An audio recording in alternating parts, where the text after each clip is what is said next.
aí, pastor, sobre o Donald Trump ter se posicionado como um tempo de guerra contra as facções criminosas do Brasil?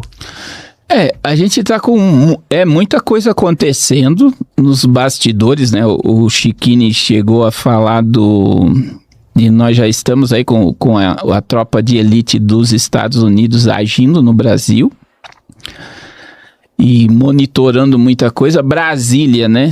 Tá fervendo, tem muita gente dizendo que tem muito judeu e muito... Como é que fala? Judeu e americano estranho andando em Brasília, em restaurantes. Sim. E tal, tá? Tem muita gente de olho nisso.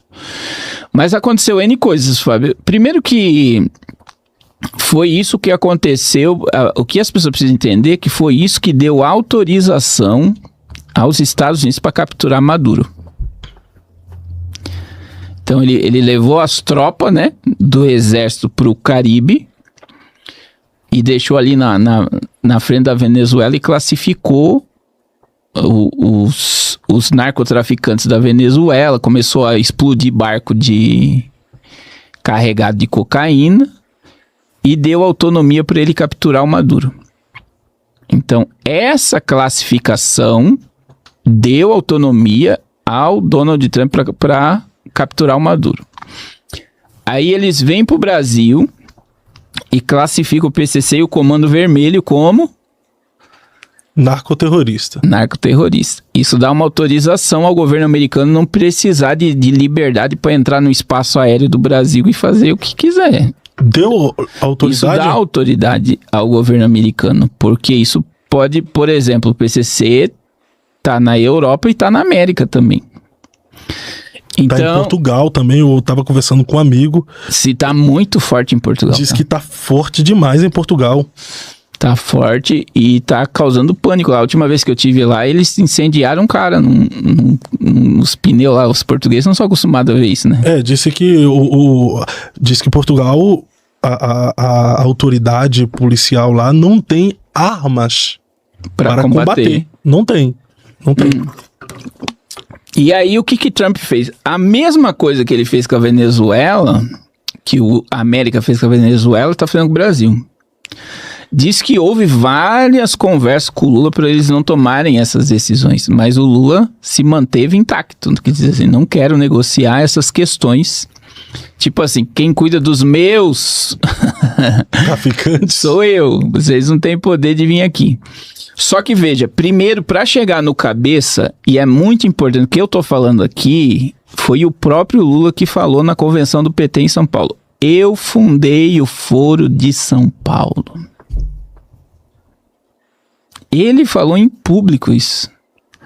Que foi a unidade da esquerda da América Latina, que ele falou que não adianta a gente guerrear, a gente tem que se infiltrar na política e ganhar no voto, na democracia. Ele falou isso em público. E quando houve primeiro, segundo e terceiro mandato do PT, tem gente da esquerda, quer dizer, o Lula não rouba para ficar rico. Ele rouba para pegar o dinheiro do Brasil e jogar na América Latina inteira. E foi aonde surgiu Maduro, veio Chaves, veio Maduro, veio Ortega, ele teve governo, teve agora, né, o Pietro na Colômbia, que caiu, teve Chile, ele falou isso abertamente, que qual era a ideia do Foro de São Paulo? A Ursal, que é a América Latina inteira de esquerda. E agora, no governo dele, ele vê a limpa da esquerda na América Latina. E aí, quem é o cabeça? Se ele é o fundador da esquerda na América Latina, ele é o cabeça. E o que a América fez agora, os Estados Unidos fez? Minou ele todinho. Tirou a esquerda do Peru, tirou da Colômbia, tirou do Equador, Paraguai e Argentina. Todos os países que fazem fronteira com o Brasil já está livre da esquerda. Rapaz, isso é pesado. E agora, quem falta cair? O Lula? O cabeça. Aí tem um deputado dos Estados Unidos da América que publica a imagem de Lula sendo capturado e faz alerta sobre o Brasil. Sim, ele falou que o Lula... E colocou ainda uma garrafa de 51 na mão. Porque na foto do Maduro, é a mesma foto do Maduro, tem uma garrafa d'água. E eles colocaram, olha lá, ó, a cachaça, dizendo o que eles estão dizendo ao mundo? Que ele é um cachaceiro, que ele não tem estabilidade para governar o país. Mas um deputado americano pode fazer isso de um presidente agora, de outro país? Por que ele fez? Isso ele fez no domingo, né? Dia 9. Na sexta-feira, o Lula falou que o Marco Rubio, porque esse deputado que fez isso, os pais são cubanos e mora em Miami. E ele é deputado por Miami, republicano de direita. O Marco Rubio, os pais eram cubanos e é conservador. Então ele falou que o Marco Rubio não gosta da América Latina. Ele falou que o Marco Rubio é um latino frustrado que nunca morou em Cuba. Ele tomou a dor do Marco Rubio. E o Marco Rubio é o secretário do governo americano. Depois de Trump, entre aspas, o Marco Rubio é o cara mais importante. É ele que assina, ele que faz um monte de coisa. E quer dizer, ele tomou a dor do Marco Rubio por ser latino, família cubana e saber tudo o que aconteceu dentro de Cuba. Você tá entendendo? Sim. Então, ele tá mostrando. E aí, em Brasília, Fábio, diz que o Lula já perguntou se existe a possibilidade de um avião vir capturar ele. E ele perguntou isso em off, isso já tá nos bastidores aí, já saiu na Jovem Pan, saiu no Pânico, o que eu tô falando aqui. E aí disse que alguém falou, eles conseguem capturar o seu até de Uber. Eles não precisam vir de helicóptero. Caramba. E eu fiquei sabendo, tem notícia aí que o próprio Lula vai renunciar à candidatura, né? E aí a probabilidade de acontecer com o Brasil, o que aconteceu nos Estados Unidos é grande. Lembra que eu falei pra você que é a mesma história? O Biden renunciou, né? O Biden renunciou. E ele vai renunciar. Agora, ele vai renunciar porque ele tá com medo. E aí entra outra coisa. E aí isso que é interessante. A fala do Múcio, que é o chefe das Forças Armadas, Marinha, Aeronáutica e Exército, ela causou pânico na esquerda. Falou que se os Estados Unidos quiser entrar no Brasil, tem que abrir o portão, porque não teria dinheiro nem para consertar o portão. Tipo assim, nós não temos condições nenhuma de ir contra o governo americano. Quer dizer, eles não precisam invadir. Então abra e eles fazem o que eles querem fazer aqui pra gente não ter problema. Você tá entendendo? Porque a gente não tem como combater. E existe uma coisa, Fábio, agora vamos ressuscitar o Barroso? Sim. 2025, Barroso deu uma palestra nos Estados Unidos e olha o que ele falou. Eu pedi interferência do governo americano. Olha a diferença. O Barroso foi pedir ajuda ao governo americano, interferência do governo americano nas eleições no Brasil para defender a democracia brasileira. E o Barroso discursou, isso está na internet, ele discursou e disse que o exército brasileiro não gosta de hostilidade com o exército americano porque recebe equipamento e treinamento americano. A cúpula do exército brasileiro não quer se meter com o exército americano. E eu digo, veja bem... É doido. Olha só, desde as eleições que todo mundo dizia que o exército ia pra rua, que o exército ia tomar o país, que o exército... O que acontece? Eu dizia, o exército não vai pra rua porque o exército brasileiro não obedece presidente. O exército brasileiro obedece o governo americano. Se fosse o Trump que tivesse como presidente, haveria possibilidade do exército ir pra rua. Porque o presidente iria autorizar. Você tá entendendo? Naquela época era o Biden e o governo brasileiro pediu ajuda ao governo americano para defender a democracia. E aí não houve... Porque houve a interferência do governo americano. E o Barroso falou isso numa palestra nos Estados Unidos, enquanto ele podia ir lá. Agora ele está implorando para poder voltar. Ele não volta mais para a América. Tem um monte de negócio na América, perdeu tudo. E veja, o Barroso disse que o exército brasileiro não gosta de hostilidade com o exército americano. E o que acontece agora? Continua a mesma coisa. O exército não vai entrar para tomar. Que nem muita gente está dizendo, não vai ter eleição. Que se os Estados Unidos invadir o Brasil, acontecer qualquer coisa, o presidente pode declarar GLO, que é questão do governo, lei e ordem. Aí iria cancelar a eleição, porque o Brasil se tornaria estado de sítio, o exército ia para a rua, só que o exército brasileiro não vai obedecer. Você tá entendendo? Rapaz. Tá claro, o Múcio deixou, é melhor abrir o portão. A ponto que os petistas pediram a cabeça do Múcio. Então o circuito está fechado pro Lula. Não tem como escapatória. E aí vem a grande questão, que é a pior e ninguém tem comentado. Os Estados Unidos tirou o visto da embaixadora do Brasil lá em Washington. Eu fiquei sabendo disso aí. E isso aconteceu na Venezuela, antes do Maduro entrar. Os Estados Unidos... Qual é o próximo passo? Depois que os Estados Unidos tirou o visto, transformou a embaixadora numa pessoa não grata e fechou o comércio com a Venezuela. O próximo passo agora é transformar a embaixadora numa pessoa não grata, quer dizer, ela tem que sair do país, e aí os Estados Unidos pressionar o Brasil economicamente. Você tá entendendo? Que não vai chegar nesse ponto. O Lula está sendo pressionado por todos os setores do Brasil agora. E agora... a abandonar o barco. Você tá entendendo? Agora é contagem regressiva, porque temos apenas menos de 2 meses para as eleições, não é? E aí, está soprando em Brasília, isso aí tá na mídia já, né? Que o Trump tá dizendo que vai vir, porque vai assumir um novo embaixador americano no Brasil, de direita... de direita, foi aprovado no Senado semana passada, e muita gente está dizendo que esse mês ainda Trump vem e ele vai querer tomar café com quem? Com Lula? Com o Bolsonaro. Com o Bolsonaro. Eles estão dizendo diz que tá aí, e ele vai vir com o Marco Rubio ainda. Vixe. É por isso que o Jeffrey Checchini, né, que é advogado e candidato a deputado federal aqui pelo Paraná, disse que o Trump está vindo com tropas ao Brasil para combater o PCC e o Comando Vermelho. Será que é para combater mesmo as organizações ou combater o presidente? Então, e aí tá acontecendo, dizem que em Brasília o negócio tá fervendo. Mas sabe o que é fervendo? Fervendo mesmo. Aí nós tivemos uma reunião. Do nada, Alexandre de Moraes marca uma reunião, que eles disseram que foi de reconciliação, com o presidente, com o Alcolumbre e com o Zanini, que era o advogado do Lula. Aquela reunião ali não foi para reconciliação, foi para saber o que fazer. Porque o Supremo tá com medo, porque se mudar o Senado Federal, vai ter impeachment. Você tá entendendo? o Alcolumbre perde, porque todo o acordo é para que ele permanecesse depois dessa, acho que é 2 anos que ele permanece, ele tem que ter eleição, o acordo, se ele apoiar o Lula, para ele permanecer. Só que eles estão com medo, porque todos estão na mesa.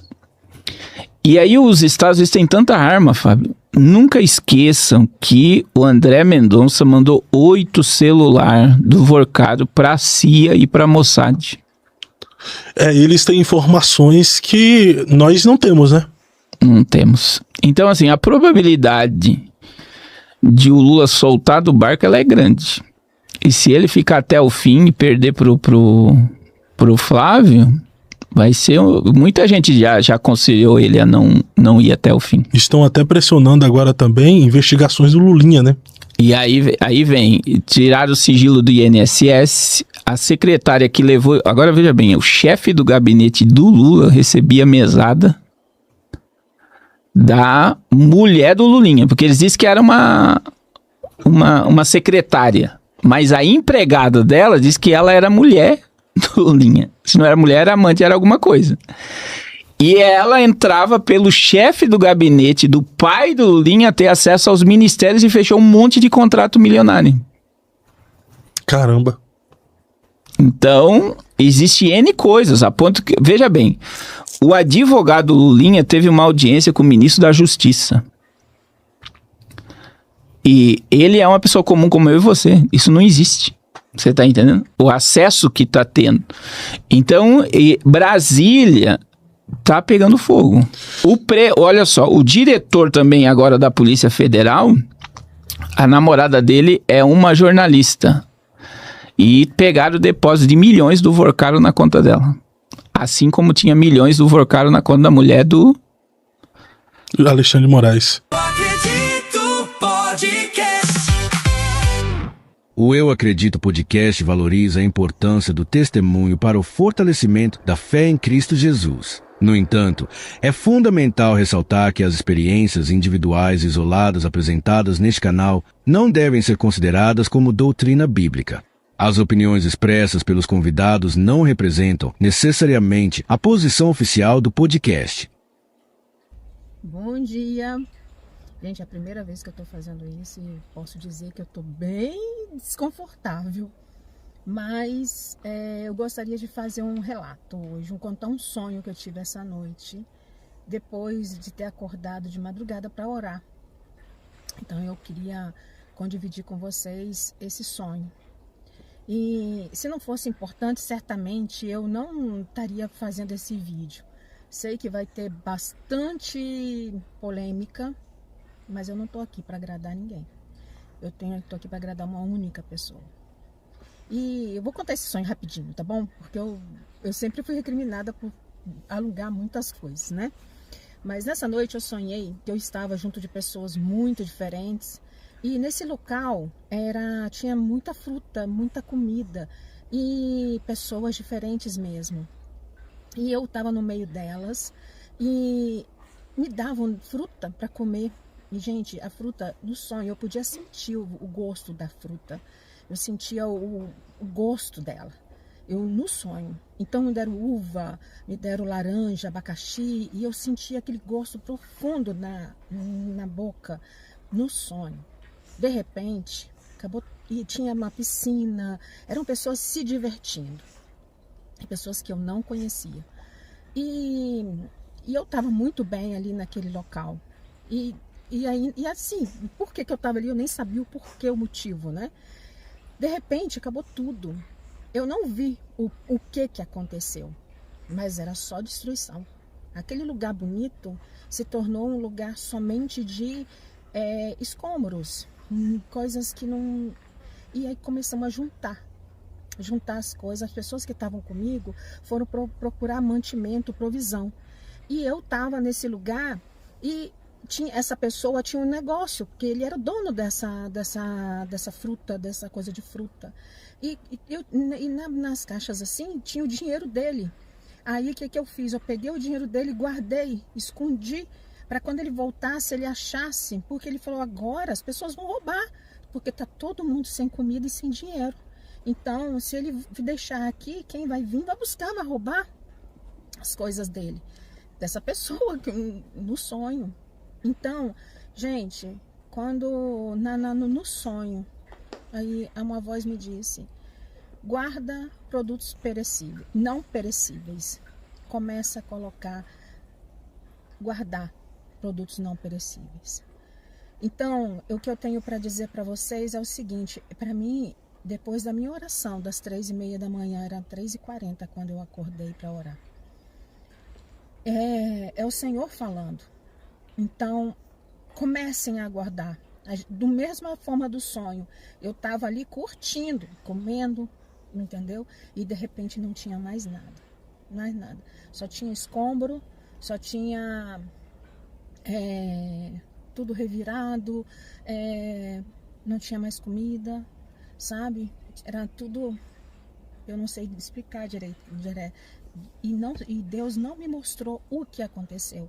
Se foi um ataque de bomba, se foi no sonho, simplesmente eu só tive o depois, tá? Então eu falo para vocês, eu já tive em 99 uma vez o sonho do arrebatamento, quando eu me estava separando. Eu não tinha me separado ainda. E o Senhor me mostrou o sonho do arrebatamento da igreja. E eu estava me separando e eu não ouvi, mas era o que o Senhor estava me dizendo. Você vai se separar e você vai perder a sua salvação. E foi o que aconteceu. Em 99 eu falo isso. Então eu digo para vocês, Deus avisa. E se vai ser de polêmica, mas Deus colocou no meu coração.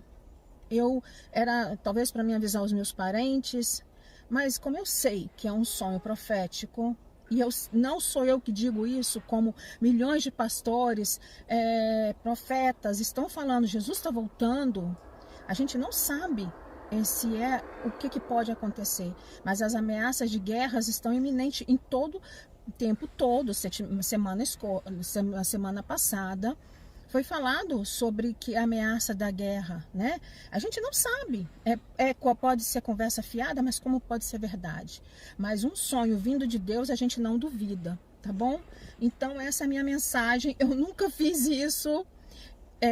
Foi a minha primeira vez que eu faço uma coisa desse tipo. Mas o Senhor, eu não vou ficar, não me senti de ficar calada depois desse tipo de sonho, depois de tantos anos. Porque, quem sabe, uma próxima vez eu conto outros sonhos. Um beijo em todo mundo. O recado foi dado.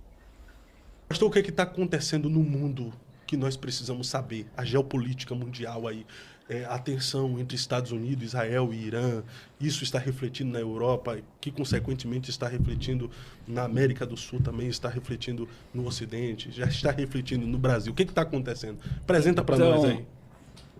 A gente vê claramente, Fábio, o estreito. Vamos lá, o que está acontecendo agora? É bom perguntar quanto é que tá o diesel e a gasolina na cidade do povo aí, só pra gente... Pessoal, na sua cidade, no seu estado aí, na sua cidade especificamente, aumentou qual o valor não? do diesel e da gasolina? Já aumentou por aí? Aqui tá para aumentar, né? Sim, ainda não aumentou aqui. Agora veja bem, Rio Grande do Sul, o agro tá parando, e já em Goiânia, o agro tá altamente prejudicado, porque lá na refinaria o diesel já está sendo vendido a R$ 8,00 o litro. Na refinaria? Então vai chegar aqui a quanto? E não, tipo, já compra direto, o produtor rural comprando direto para abastecer. Então, assim, pode chegar, se essa guerra lá durar mais 15 dias, pode chegar a R$10 o litro do diesel. A gasolina você pode colocar acima de R$8,00. Acima de R$8,00. E aí, veja bem, o maior prejudicado em tudo isso é a Europa. A Arábia Saudita também, os países árabes estão sendo prejudicados. Por quê? Por exemplo, a água potável não tem na Arábia Saudita. Toda a água que chega na Arábia vem por importação e passa pelo Estreito de Hormuz. Então, veja bem, está prejudicando tanto o abastecimento do mundo árabe, o fechamento do Estreito, como está prejudicando a questão do petróleo, distribuição de petróleo no mundo todo. Aí vem a questão do gás também, que foi fechado, né? O Qatar fechou lá a questão do gás. E isso vai prejudicar agrotóxico, fertilizante e o preço do petróleo nas alturas. E outra questão, por que os navios estão parando no mundo todo? Você sabia que os navios estão parando? Não, por quê? Porque por causa desse fechamento e dessa instabilidade, todo navio, ele tem um seguro. E, por exemplo, a carga é assegurada, né? Se por exemplo, acontecer uma catástrofe, perder o produto, o seguro vai e cobre o que tem dentro da embarcação. E o que aconteceu? O preço do seguro da embarcação subiu 2.000%. E o navio não atraca no porto se ele não tiver assegurado. Caramba. Então, veja bem, você é dono de um navio, você vai pagar 2.000% a mais no valor de um seguro de uma carga? Não. Para. Então, você está deixando de abastecer. Tipo, você não está tendo prejuízo, mas o produto do navio não está chegando onde deveria chegar. Então, o fechamento daquele estreito ali, se durar mais 15 dias, vai afetar a alimentação, energia. Por exemplo, a Rússia já ameaçou parar de oferecer gás porque a Rússia que abastece é a Europa, parte da Europa. Mas a questão de Vladimir Putin, a desculpa perfeita. Eu não posso deixar de fornecer gás para os meus cidadãos para oferecer gás para a Europa. Então, como eu não tenho produto, eu vou abastecer o meu povo. De forma local. E vocês que tomem uma decisão aí do que... Então, veja onde nós estamos. O Brasil, aí veja bem, existe uma fala do Lula dizendo Na época que a gasolina do Covid já chegou a R$8, o Bolsonaro poderia, numa canetada, diminuir o preço do petróleo, porque o governo tem poder sobre a Petrobras. Isso ele falou em campanha política, que o Bolsonaro que não quis baixar e tal, o preço que numa canetada ele baixava. Vê a fala dele agora. Porque já vai aumentar aí muito, ele sabe, ele falou: eu, como presidente da República, desde o primeiro mandato, não posso determinar o preço do petróleo. Quem determina o preço do petróleo é a Petrobras, e isso é lei. Porque se ele numa canetada diminuir, o Brasil já está com uma dívida trilionária, né? E aí entra, por exemplo, e aí vamos lá. Todo esse aumento me afeta. Imagine o caminhoneiro pagando, já está pagando em alguns estados do Brasil, R$8 o litro do diesel. Então imagine que um frete que era 20 mil foi para 30 mil. O produto chega caro pro mercado. O que o mercado vai fazer? Aumentar os preços. Aumentar o preço. E vai aumentar o preço de tudo. Agora, o que a gente precisa ver? Não é o Brasil. Vai lá e vê o preço da gasolina nos Estados Unidos, no Reino Unido, na Alemanha, na Europa. Já aumentou 40%. Não, na Europa tá tudo caro também, né? A passagem aérea para o Reino Unido aumentou 8 vezes o valor. Essa semana, de segunda para cá, 8 vezes. Então imagina, Fábio, que o que está acontecendo agora é uma quebra do sistema financeiro e de abastecimento mundial. E aí entra o alarmismo, né? Que eu já estou vendo um monte de gente. Estoque comida, Existem duas coisas, vamos ponderar isso aqui. Eu aderi sempre a um discurso de 3 meses.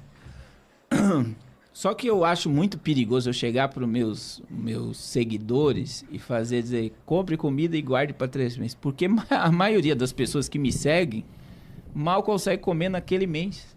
Tem gente que mal consegue comer naquele dia. Naquele dia, daí eu vou chegar para os meus seguidores e dizer assim, compre comida para 3 meses. Mas vamos colocar aqui que é sadio.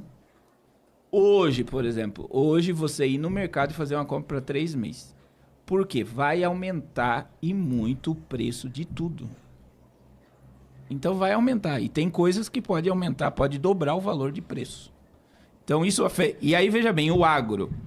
Nós estamos em plena colheita. Quer dizer, então, imagine que está tudo pronto para ser colhido. A soja, o milho, o arroz no Brasil é época de colheita. Os produtores vão colher. Pode pagar R$12, eles vão colher. Você está entendendo? Eles vão perder o que plantaram. Só que existe a safrinha ou a intersafra, que eles plantam outras coisas até voltar a plantar. Existe toda essa questão no agro.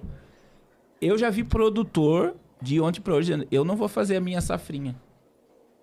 Porque vai ficar muito caro.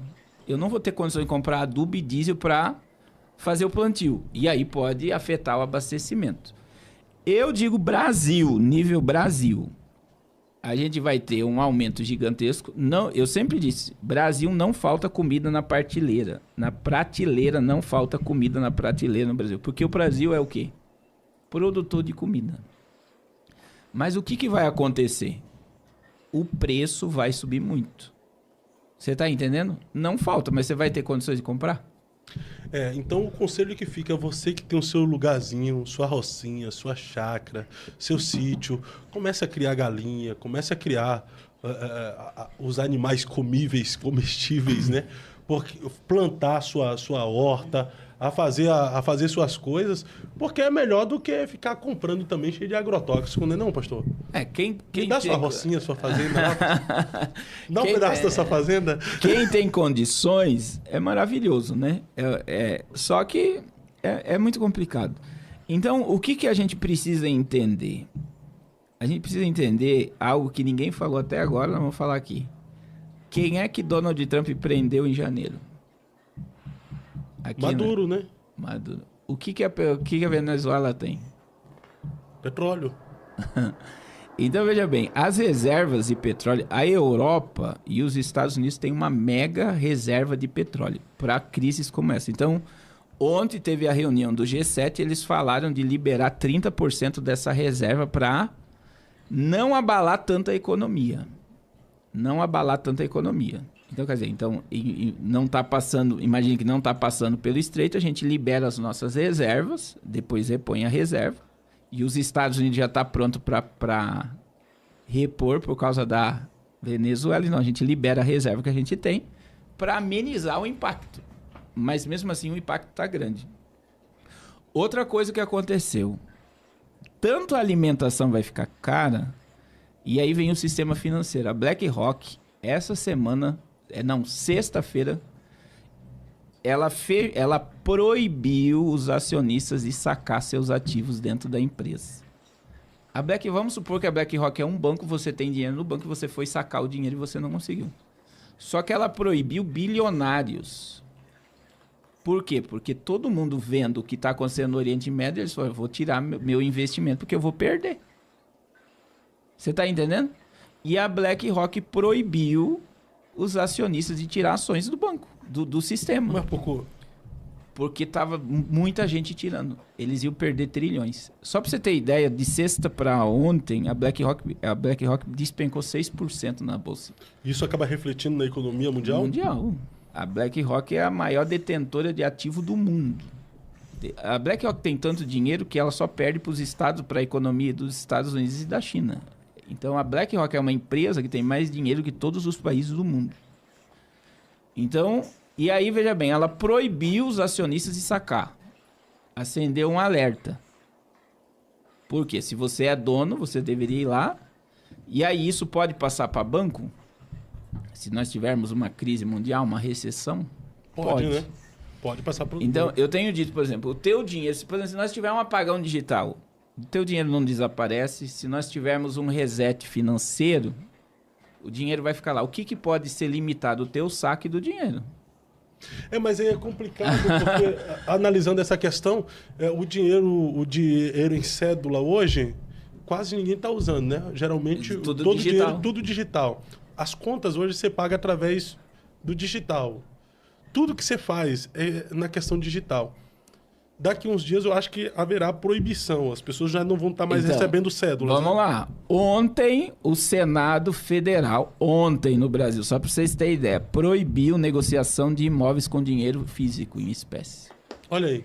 Ninguém pode comprar mais casa, imóvel, pagando dinheiro em espécie. Olha, o pastor Sóster nem se perdeu agora, né, o deputado. E toda movimentação bancária com dinheiro em espécie vai ser fiscalizada.